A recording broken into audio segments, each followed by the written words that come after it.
Write down this question in your notebooks, then see the solution.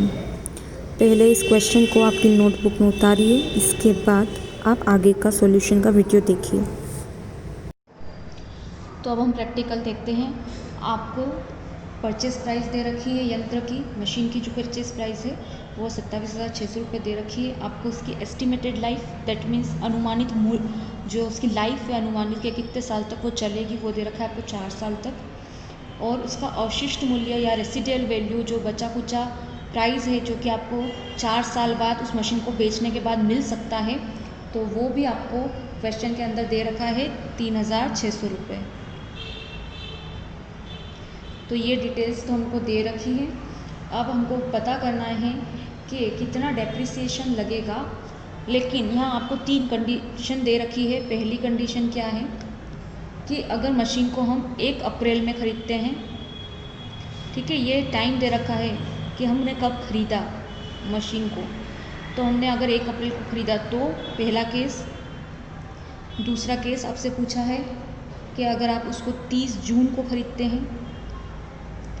तीसरे case में आपसे पूछा गया है कि अगर आप उसको 1 अक्टूबर पर ख़रीदते हैं। और चौथे केस में आपसे पूछा गया है कि अगर आप उस मशीन को 30 नवंबर में ख़रीदते हैं। तो अलग अलग डेट में यहाँ पे मशीन जो है, यंत्र जो है, इसका क्रय किया गया है और आपको डेप्रिसिएशन निकालना है इसके हिसाब से। और हमारा जो अकाउंटिंग ईयर है, आपको सभी को पता होता है अकाउंटिंग ईयर होता है जिसमें खाते बंद किए जाते हैं, अकाउंट जो है वो फाइनल अकाउंट्स बनाए जाते हैं। तो अकाउंटिंग ईयर 1 साल का होता है, आप सभी को पता है, पर डेट में अंतर होता है। लेकिन हमारा अकाउंटिंग ईयर क्या बता रखा है, 1 जनवरी से 31 दिसंबर बता रखा है। ठीक है, ये हमारा अकाउंटिंग ईयर दे रखा है। तो इतनी डिटेल्स हमको दे रखी है। अब हम डेप्रिसिएशन निकालेंगे। तो सबसे पहले आप वही फॉर्मूला हम यूज़ करेंगे। सबसे पहले आप क्या करेंगे, पूरे साल का डेप्रिसिएशन निकाल लेंगे। तो पूरे साल के डेप्रिसिएशन का फॉर्मूला आप जानते हैं, एनुअल डेप्रिसिएशन का formula, annual depreciation is equal to total cost of assets minus scrap value and divided by estimated life of assets.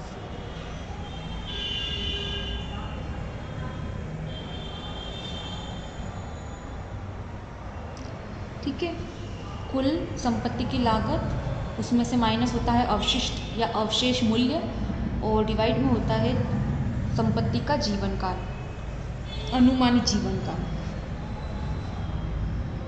इस फॉर्मूले में हम पुट कर देंगे तो टोटल कॉस्ट आपको दे रखी 27,600। आपको तो और कोई खर्चा तो है नहीं इसमें, इसलिए प्लस नहीं होगा। और इसके बाद आपको स्क्रैप वैल्यू दे रखी है 3,600, तो यह आप माइनस कर देंगे। ठीक है, और डिवाइड में आप इसकी एस्टिमेटेड लाइफ निकाल देंगे। तो कितने साल की एस्टिमेटेड लाइफ, 4 साल।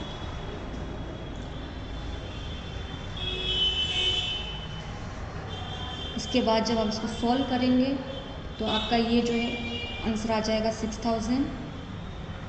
तो ये आपका आ गया एनुअल डेप्रिसिएशन साल का। मतलब ये जो हमारा 6,000 रुपये मिला है, ये डेप्रिसिएशन कब तक का निकला है, 12 महीने का निकला है।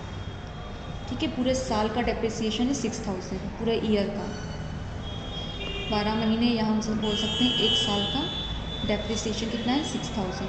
अब हम इसके हिसाब से, केसेस के हिसाब से क्वेश्चन करेंगे। तो फर्स्ट केस देखते हैं। तो फर्स्ट केस में आपको क्या बोला है कि अगर आपने यंत्र को 1 अप्रैल के अंदर क्या करा है, क्रय करा है, परचेस करा है। तो फर्स्ट केस में अगर आप 1 अप्रैल को परचेस करते हैं मशीन को, तो आप क्या करेंगे, सबसे पहले ये जो 6,000 है साल का, इसमें से 1 अप्रैल से लेके आप कितना टाइम पीरियड देखेंगे, 1 अप्रैल से, मतलब आप 1 अप्रैल को मशीन खरीद रहे हैं, तो 1 अप्रैल से लेके कब तक है आपके बिजनेस में मशीन, 1 अप्रैल से लेके बिजनेस में मशीन आपके पास है 31 दिसंबर तक, क्योंकि 31 दिसंबर तो हमारा ईयर एंडिंग है। तो हम अप्रैल से दिसंबर तक उस मशीन को बिज़नेस में रखते हैं। तो अप्रैल से दिसंबर तक अगर आप बिज़नेस में मशीन यूज़ कर रहे हैं तो ये 6,000 रुपये तो पूरे साल का है, लेकिन हम पूरे साल मशीन को यूज़ नहीं कर रहे हैं, हम सिर्फ अप्रैल से दिसंबर तक यूज़ कर रहे हैं। तो हम कितने महीने यूज़ कर रहे हैं इस मशीन को? सिर्फ 9 महीने। तो 12 में से 9 महीने आप यूज़ कर रहे हैं, तो इस 6,000 में का जो है सिर्फ 9 महीने का आप डेप्रिसिएशन निकालेंगे, इसलिए यहाँ पे हम 12 में से 9 महीने का ही डेप्रिसिएशन निकालेंगे। ठीक है, तो आप इसको निकालेंगे तो आपका आ जाएगा 4,500। तो ये आपका आ गया डेप्रिसिएशन। फर्स्ट केस में जो आपका डेप्रिसिएशन है, ठीक है, ये आया आपका 4,500। ये कितने महीने का डेप्रिसिएशन है? 9 मंथ का डेप्रिसिएशन है। सेकेंड केस, तो सेकेंड केस में आपने मशीन कब खरीदी है? 30 जून में। तो 30 जून से लेके अपने मशीन को कब तक रखा? 31 दिसंबर तक। 1 साल हो गया, मतलब हमारा ईयर एंडिंग 31 दिसंबर है, इसलिए हम 31 दिसंबर तक ही देखेंगे मशीन। ठीक है, बट यहाँ पे परचेस का टाइम कुछ भी हो सकता है, पर हम देखेंगे कि 31 दिसंबर तक मशीन अगर हमारे पास है तो कितना समय हो गया उस मशीन को यूज़ करते करते। तो आप 30 जून को मशीन ख़रीदते हैं और 31 दिसंबर तक मशीन को यूज़ करते हैं, तो कितने महीने हो जाएंगे आपके? 6 महीने हो जाएंगे। तो यहाँ पे आप 6 मंथ मशीन को क्या कर रहे हैं? यूज़ कर रहे हैं। आप 6 महीने यूज़ कर रहे हैं मशीन को, तो आप 6 महीने का डेप्रिसिएशन निकाल लेंगे। तो एनुअल डेप्रिसिएशन 6,000 है, लेकिन इसमें से सिर्फ 6 महीने का आप निकालेंगे, तो 12 में से 6 निकाल देंगे महीने में, तो ये आपका आ जाएगा 3,000 रुपया। ठीक है, तो ये फिर डेप्रिसिएशन आपने निकाला, लेकिन ये कितने महीने का निकाला? हमने 6 महीने का निकाला है। तो यहाँ टाइम पीरियड के हिसाब से ऐसे मशीन का डेप्रिसिएशन निकलेगा, मूल्यह्रास निकलेगा। आपको ध्यान में यहाँ ये चीज़ रखनी है कि डेप्रिसिएशन हम जब भी निकालते हैं तो उतने महीने का ही निकालते हैं जितने महीने हमने उस मशीन को यूज़ करा है। अगर 1 साल में आप अगर 3 महीने ही मशीन को यूज़ कर रहे हैं तो 3 महीने का ही ह्रास लगेगा, 3 महीने में ही उसकी कीमत घट रही है तो 3 महीने की ही कीमत हम घटाएंगे, उससे ज़्यादा की नहीं घटाएंगे। इसलिए डेप्रिसिएशन जो है वो जितना आप यूज़ करते हैं उतने समय के लिए लगता है। तो आप यहाँ मशीन ही बाद में ख़रीद रहे हैं, तो आपने 1 अप्रैल को मशीन ख़रीदी और 31 दिसंबर तक उस मशीन आपके पास है, तो 9 महीने आपने मशीन यूज़ करी, इसलिए 6,000 तो पूरे साल का है, उसमें से हम 9 महीने का निकाल देंगे।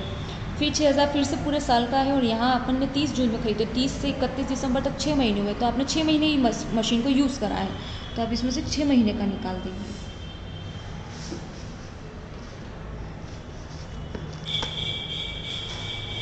थर्ड केस करते हैं जो कि है 1 अक्टूबर।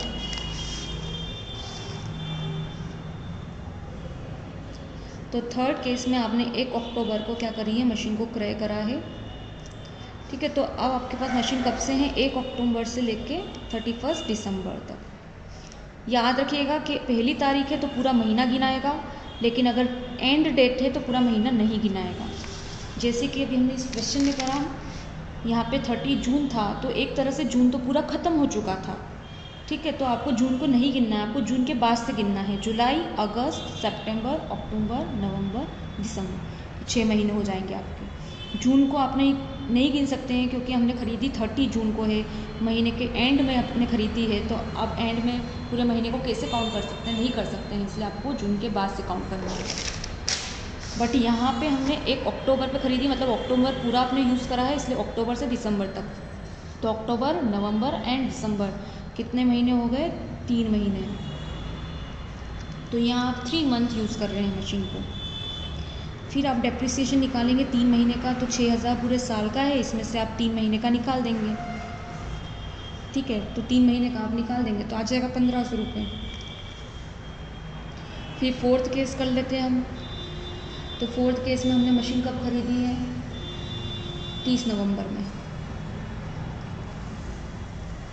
ठीक है, 30 नवंबर को खरीदी। अगेन हम 30 नवंबर को खरीद रहे हैं, तो नवंबर का पूरा महीना नहीं आएगा, नवंबर के बाद का पूरा महीना आएगा, मतलब दिसंबर। तो मतलब 1 महीना ही हुआ। ठीक है, सिर्फ 1 महीने का निकालना है। तो आपको 6,000 की मशीन, 6,000 का डेप्रिसिएशन था पूरे साल का, इसमें से सिर्फ हम 1 महीने का निकालेंगे, तो ये आपका आ जाएगा 500 रुपये। तो ये प्रैक्टिकल मेरे ख्याल से आपको समझ पड़ गया होगा।